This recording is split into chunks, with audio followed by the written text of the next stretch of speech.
వచ్చిందా శాలరీ? ఇంకా రాలేదా? ఉందో ఏమో మెసేజ్ వచ్చింది.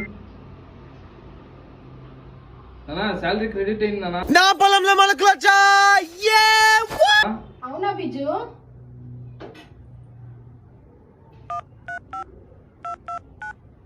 పుష్ప, మీ బావకి శాలరీ వచ్చిందంటవి.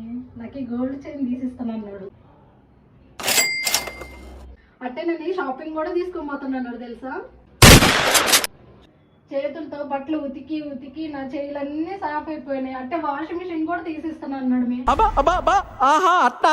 అంటే ఒక మంచి డ్రెస్సులు, షూలు, చెప్పులు ఇవన్నీ తీసుకుంటాను నేను.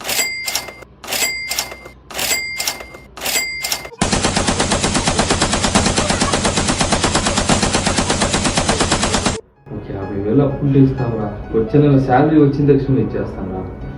ఖర్చులకు డబ్బులే లేవురా.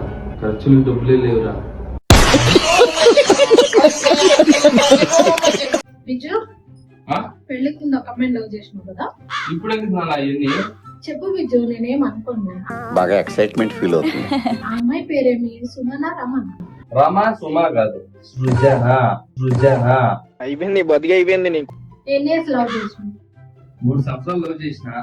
కొన్ని సంవత్సరాలు లవ్ చేసి ఉంటే బాగుండేది. బయటకి ఎక్కడికన్నా పోయినరా మీరు? పోయినము, బాగా ఎంజాయ్ చేసినాము.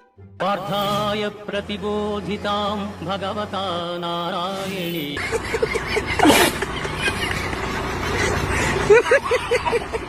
రే చింటూ, నేను ఎప్పటి నుంచో ఒక కోర్స్ నేర్చుకోవాలని ఉండదు, కానీ అది ఎక్కడ దొరకట్లేదు. ఏం కోర్స్ అంటే పెళ్ళాన్ని కంట్రోల్ చేయడం ఎలా. అంతేనా? నాకు తెలిసిన ఒక ఆయన ఉండు, తీసుకోపోతారా? అవునా? సరిపడి మా అన్నకి పెళ్ళాన్ని కంట్రోల్ చేశారు అలా, అందుకే నీకు అడిగి తీసుకొచ్చిన. అంతే కదా, నేను రోజు చేసే పనే. నువ్వేం భయపడుకో, నేను ఉన్నాను కదా. కంట్రోల్ చేయడం ఎలానని నేను చెప్తాను, నువ్వు రాసుకో. బిజు, ఎన్నిసార్లు చెప్పాలి సామాన్లు కడగని?